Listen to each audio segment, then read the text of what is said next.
आज का हमारा टॉपिक है uniform civil code. Uniform civil code से जुड़े हुए जितने भी इंपॉर्टेंट क्वेश्चंस हैं आज के इस वीडियो में हम कवर करवाएंगे और सारी चीज़ें हम डिटेल में डिस्कस करेंगे कि यूनिफॉर्म सिविल कोड यूसीसी समान नागरिक संहिता क्या है और इसको क्यों लागू किया जा रहा है उत्तराखंड में। तो चलिए शुरू करते हैं आज के इस वीडियो को जो सभी एग्जाम के लिए काफ़ी ज़्यादा इंपॉर्टेंट है। और लास्ट में क्वेश्चन पूछा है मैंने आपसे इसी टॉपिक से रिलेटेड जिसका आंसर आपको कमेंट करना है। चलिए क्वेश्चन नंबर फर्स्ट देखिए, भारत में अभी वर्तमान में कितने राज्य हैं जहां पर समान नागरिक संहिता लागू है, जो अभी हाल ही में चर्चा का विषय बना हुआ है। तो देखिए भारत देश में अभी एक ऐसा राज्य है, सिर्फ एक ही राज्य है जहां पर समान नागरिक संहिता लागू है। और वो कौन सा राज्य है? तो उत्तराखंड नहीं है। वह राज्य कौन सा है? गोवा राज्य है। देखिए यूसीसी लागू करने वाला गोवा एकमात्र राज्य है। देखिए गोवा के बाद उत्तराखंड जल्द ही समान नागरिक संहिता लागू करने वाला देश का दूसरा राज्य बन सकता है। ठीक है, अभी पेश तो किया जा चुका है वहाँ पर, लेकिन अभी जब इसको लागू किया जाएगा तो यह दूसरे नंबर का होगा। देखिए भारतीय संविधान में गोवा को विशेष राज्य का दर्जा मिला हुआ है। साथ ही संसद में कानून बनाकर गोवा को पुर्तगाली जो वहाँ का सिविल कोड लागू था पहले से, उसको ही कंटिन्यू करने का अधिकार दिया गया था। ठीक है, देखिए अब उत्तराखंड पहला ऐसा राज्य बन जाएगा जहां आज़ादी के बाद, ध्यान दीजिएगा, आज़ादी के बाद यूनिफॉर्म सिविल कोड लागू होगा। आज़ादी के बाद वाला जो होगा वह उत्तराखंड है, लेकिन पहले से ही पुर्तगाली सिविल कोड कहाँ पर लागू है? गोवा में लागू है। ठीक है, संसद में कानून बना रखा है कि आप इसे कंटिन्यू कर सकते हैं। अगला देखिएगा, यूनिफॉर्म सिविल कोड यूसीसी का मतलब क्या है? इसका मतलब क्या होता है? तो एक ही कानून होना, यह इसका अर्थ है। चाहे वह व्यक्ति उस राज्य में किसी भी धर्म का हो, जाति, लिंग कोई भी हो, अगर वहाँ का व्यक्ति है तो वहाँ एक ही कानून चलेगा सबके लिए। देखिए यूनिफॉर्म सिविल कोड यूसीसी का मतलब है देश में रहने वाले सभी नागरिकों, हर धर्म, जाति, लिंग के लोगों के लिए एक ही कानून का होना। अगर यह राज्य में है तो वो राज्य के सभी लोगों के लिए है, अगर पूरे देश में है तो पूरे भारतीयों के लिए है। जैसे अगर भारत पे लागू होता है पूरे भारत देश में तो सभी भारतीयों के लिए होगा, वह चाहे भारतीय कहीं बाहर जाके नौकरी करे या कहीं पर भी करे। अगर भारत देश का नागरिक है तो ये चीज़ उसके ऊपर लागू होगी। अगर किसी राज्य में सिविल कोड लागू होता है तो विवाह, तलाक, बच्चा गोद लेना और संपत्ति के बंटवारे जैसे तमाम विषयों पे हर नागरिकों के लिए एक ही कानून होगा। अगला सवाल है हमारा, भारत के संविधान के अनुच्छेद 44 के किस भाग में नागरिकों के लिए समान नागरिक संहिता का प्रावधान निहित है? तो देखिए भाग 4 में ऐसा लिखा हुआ है। ठीक है, आप यहाँ पर देख सकते हैं संविधान की पुस्तक रख रखी है इन्होंने हाथ में।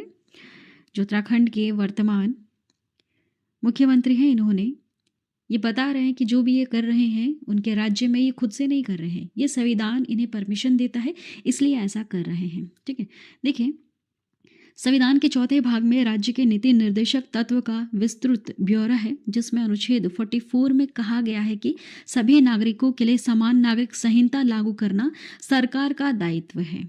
ठीक है, चलिए आगे बढ़ते हैं। हमारा नेक्स्ट क्वेश्चन है, हाल ही में किस राज्य विधानसभा में यूनिफॉर्म सिविल कोड बिल पेश किया गया है? किस राज्य के विधानसभा में पेश किया गया है? तो उत्तराखंड राज्य की विधानसभा में यूनिफॉर्म सिविल कोड बिल को पेश किया गया। ठीक है, अभी पेश किया गया है। उत्तराखंड राज्य आप यहाँ पर देख सकते हैं। उत्तराखंड की राजधानी कौन सी है? देहरादून है, याद रखिएगा। देखिए इसे समान नागरिक संहिता उत्तराखंड 2024 नाम दिया गया है। उत्तराखंड विधानसभा में यूनिफॉर्म सिविल कोड को पेश करने वाले मुख्यमंत्री का नाम क्या है?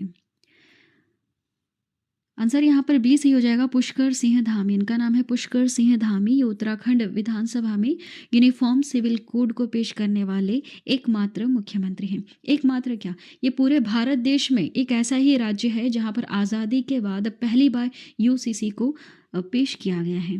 देखिए 23 मार्च 2022 को जब ये दोबारा मुख्यमंत्री पद की शपथ ले रहे थे तो इन्होंने वहाँ पर इस चीज़ की घोषणा कर दी थी कि अगर हम वापस से आते हैं सत्ता में तो हम यूसीसी को लागू ज़रूर करेंगे। ठीक है, तो देखिए शपथ लेने के बाद धामी ने अपनी पहली ही कैबिनेट में ही यूसीसी लाने की मंजूरी दी और ड्राफ्ट बनाने की कमेटी तभी बना दी थी। 2022 में कमेटी बन चुकी थी और ड्राफ्ट अब जाकर बनकर तैयार हुआ। और देख सकते हैं कितना समय लगा है इस चीज़ को बनकर तैयार करने में। देखिए, उत्तराखंड विधानसभा में यूनिफॉर्म सिविल कोड बिल के दायरे से किसे बाहर रखा गया है? तो आंसर यहाँ पर सी सही हो जाएगा, अनुसूचित जनजातियों को बाहर रखा गया है। देखिए, अभी हमारे भारत देश की जो वर्तमान राष्ट्रपति हैं वो खुद आदिवासी हैं, आदिवासी संथाल। ठीक है, आदिवासी में भी और भी अगर हम और डिटेल में कवर करें तो उसमें संथाल एक समुदाय है, वहाँ से बिलोंग करती हैं हमारे भारत देश की राष्ट्रपति। ठीक है, तो देखिए उन्हीं के बारे में यहाँ पर बात हो रही है। जो अनुसूचित जनजातियाँ होती हैं उन्हें इस चीज़ के दायरे से बाहर रखा गया है। देखिए, यह जो कानून है राज्य से बाहर रहने वाले उत्तराखंड के सभी नागरिकों पर लागू होगा। उत्तराखंड का नागरिक है लेकिन वो अगर किसी और राज्य में जाके काम वगैरह कर रहा है तो भी उस पर ये चीज़ लागू होगी। अनुसूचित जनजाति एसटी के लोगों और जो समूह होता है इनका, उन पर यह कानून लागू नहीं होगा। देखिए, उत्तराखंड की 4% ऐसी जनजातियां हैं जो कानून से बाहर रखने का प्रावधान किया गया है उनके ऊपर। ठीक है, उनके ऊपर ये कानून लागू नहीं होगा।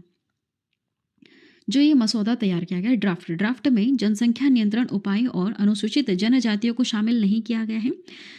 अनुसूचित जनजातियां जो हैं यह देश भर में आपको देखने के लिए मिलेंगी। ये मुख्यतः हमें वनों में या फिर पहाड़ी इलाकों में फैली हुई नजर आएगी। ठीक है, चलिए अगला सवाल है हमारा, Uttarakhand uniform civil code committee के अध्यक्ष कौन है?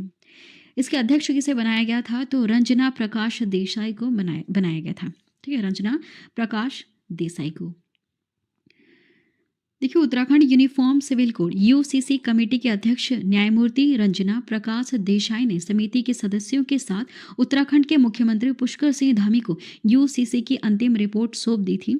उसके बाद देखिएगा, यूसीसी के लिए वैसे 27 मई 2022 को 5 सदस्यीय कमेटी का गठन किया गया था। जैसा भी हमने आपको बताया कि जब वापिस से सत्ता में आए उत्तराखंड के सीएम पुष्कर सिंह धामी, तो इन्होंने पहली ही बैठक में कमेटी गठित कर दी थी। ठीक है, देखिए उत्तराखंड के सीएम पुष्कर सिंह धामी ने यूनिफॉर्म सिविल कोड को विधानसभा सदन में पेश किया है। इस विधेयक को अब आगे राज्यपाल के पास भेजा जाएगा। इस बिल के पास हो जाने के बाद यह कानून बन जाएगा।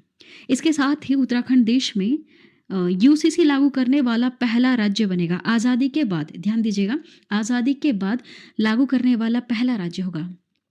क्योंकि पहले से ही कहाँ पर लागू है? गोवा में पहले से ही लागू है, वहाँ पर पुर्तगाली सिविल कोड लागू है, याद रखिएगा। ठीक है, तो आज़ादी के बाद जो होगा वह राज्य होगा उत्तराखंड। अगला सवाल है, किस देश में यूनिफॉर्म सिविल कोड पूरी तरह से सभी नागरिकों पर लागू होता है? क्या ऐसे कोई और कंट्रीज़ हैं? तो देखिए, जी हाँ, ऐसी बहुत सारी कंट्रीज़ है। वैसे उसमें से जो सबसे जो हमारे जो मित्र हैं अमेरिका, वहाँ पर आप देख सकते हैं यूनिफॉर्म सिविल कोड पूरी तरह से लागू है। मतलब वहाँ चाहे किसी भी धर्म के व्यक्ति हो, किसी भी समुदाय के कोई भी हो, वहाँ पर पूरी तरह से यूनिफॉर्म सिविल कोड लागू है। देखिए, और भी ऐसे बहुत सारे कंट्रीज़ हैं, जैसे कुछ फेमस कंट्रीज़ जो हैं जो हमेशा न्यूज़ में रहती हैं, इज़राइल, जापान, फ्रांस, रूस। यहाँ पर भी समान नागरिक संहिता लागू है। हालांकि कुछ मामलों के लिए समान दीवानी या आपराधिक कानून भी लागू हैं। यूरोपीय देश जो हैं, अमेरिका, यहाँ पर धर्मनिरपेक्ष कानून है जो सभी धर्म के लोगों पर समान रूप से लागू होता है। ठीक है, चलिए ये थे कुछ इंपॉर्टेंट क्वेश्चंस। अब यहाँ पर हम देख लेते हैं कि जो समान नागरिक संहिता पेश की गई है उत्तराखंड राज्य सरकार के द्वारा, उसमें क्या ऐसे महत्वपूर्ण पॉइंट्स हैं जो आपको पता होना चाहिए, है ना? ऐसा भी हो सकता है आगे इन फ्यूचर में कि पूरे भारत देश में लागू हो जाए, क्योंकि अभी जब इसको पेश किया गया वहाँ की विधानसभा में, तो बहुत सारे राज्यों ने भी इसमें हामी भरी कि नहीं, ये हमारे यहाँ पर भी लागू होना चाहिए। तो धीरे धीरे आगे इन फ्यूचर हो सकता है कि पूरे भारत देश में लागू हो जाए। ठीक है, हाँ, कुछ संशोधन इसमें हो सकते हैं और उसके बाद शायद पूरे भारत देश में लागू हो जाए। तो देखिए इसकी कुछ खास बातें। समान नागरिक संहिता यूसीसी के लागू होने के बाद बहुविवाह पर रोक लग जाएगी। लड़कियों की जो शादी की जो कानूनी उम्र है यह 21 साल तय की जा सकती है। लिव इन रिलेशनशिप में रहने वालों को अपनी जानकारी देना अनिवार्य होगा। ऐसे रिश्तों में रहने वाले लोगों को अपने माता पिता को जानकारी प्रदान करना अनिवार्य होगा। देखिए, लिव इन रिलेशनशिप में रहने वालों के लिए पुलिस में रजिस्ट्रेशन करना ज़रूरी होगा। विवाह के बाद अनिवार्य पंजीकरण की आवश्यकता हो सकती है। प्रत्येक विवाह का संबंधित गांव, कस्बे में पंजीकरण करवाया जाएगा और बिना पंजीकरण के विवाह अमान्य माना जाएगा। विवाह पंजीकरण नहीं कराने पर किसी भी सरकारी सुविधा से उन्हें वंचित होना पड़ सकता है। मुस्लिम महिलाओं को भी गोद लेने का अधिकार होगा और गोद लेने की प्रक्रिया सरल हो जाएगी। लड़कियों को भी लड़कों के बराबर विरासत का अधिकार मिलेगा। देखिए, मुस्लिम समुदाय के भीतर इद्दत जैसी प्रथाएं जो हैं उन पर प्रतिबंध लगाया जाएगा। पत्नी पति और पत्नी दोनों तलाक की प्रक्रियाओं का समान पहुंच यहाँ इनके पास प्राप्त होगी। देखिए, नौकर पेशा बेटे की अगर मृत्यु हो जाती है तो ऐसी स्थिति में बुजुर्ग माता पिता के भरण पोषण की जिम्मेदारी पत्नी पर होगी और उसे मुआवजा मिलेगा। देखिए, यदि पति की मृत्यु हो जाती तो ऐसी स्थिति में यदि पत्नी पुनर्विवाह करती है तो उसे मिला हुआ मुआवजा माता पिता के साथ साझा किया जाएगा। यदि पत्नी की मृत्यु हो जाती है और उसके माता पिता को कोई सहारा नहीं मिलता है तो उनकी देखरेख की जिम्मेदारी पति पर होगी। अनाथ बच्चों के लिए संरक्षकता की प्रक्रिया जो है इसे सरल बनाया जाएगा। देखिए, पति पत्नी के बीच विवाद के मामले में बच्चों की जो कस्टडी है उनके दादा दादी को दी जा सकती है। बच्चों की संख्या पर सीमा निर्धारित करने सहित जनसंख्या नियंत्रण के लिए प्रावधान पेश किए जा सकते हैं। ठीक है, तो ये थे कुछ इंपॉर्टेंट पॉइंट्स जो यूसीसी के प्रावधान में आते हैं। इसमें हालांकि कुछ संशोधन हो सकता है। जब इसको लागू किया जाएगा तब एक और बार इस चीज़ को अच्छी तरह से न्यूज़ में डिटेल में बताया जाएगा। ठीक है, बाकी ये कुछ पॉइंट्स हैं जिन्हें पेश किया गया है हाल ही में। चलिए, अब देखिए लास्ट वाला क्वेश्चन आपके लिए, जिसका आंसर आप कमेंट करके बताइएगा। क्वेश्चन है, उत्तराखंड विधानसभा में यूनिफॉर्म सिविल कोड बिल के दायरे से किसे बाहर रखा गया है? इसका क्या आंसर है आपको कमेंट करके बताना है। चलिए, आज की वीडियो में इतना ही। आई होप यह वीडियो आपको पसंद आई होगी, नॉलेजेबल, इन्फॉर्मेटिव लगी है तो चैनल को अभी सब्सक्राइब कर लेना और बेल नोटिफिकेशन आइकन पर ऑल प्रेस जरूर कर देना।